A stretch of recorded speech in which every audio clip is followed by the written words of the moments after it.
যাচ্ছে। আর কয়েক বছর পরই তো আমার মেয়েটা রাজ্য সামলাবে। রাজ্য সামলাবে না তো ছাই। দেখ তোর মেয়ের আমি কি হাল করি। ওকে এই রাজ্য ছাড়া করেই ছাড়বো আমি। দুষ্টু পরি এসব বলে দুষ্টু পরি তার কক্ষে চলে যায়। এভাবেই রাত কেটে সকাল হয়ে যায়। পরের দিন সকালে আমার কন্যা, উঠে পড়ো, সকাল যে হয়ে গেল। এত বেলা করে ঘুমানো যে আমার কন্যার মানায় না।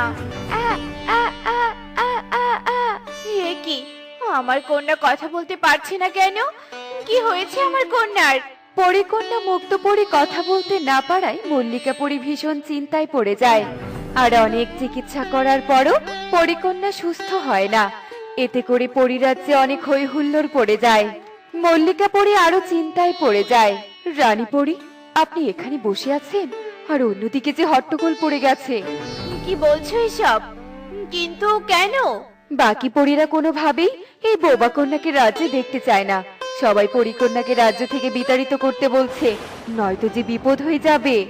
দুষ্টু পরী মল্লিকা পরীকে নানান ভাবে বোঝাতে থাকে। অবশেষে মল্লিকা পরী রাজ্যের পরিস্থিতি শান্ত করতে কন্যাকে পরী রাজ্য থেকে পাঠিয়ে দেয় আর ভীষণ কাঁদতে থাকে। মারি, আমাকে ক্ষমা করে দিস।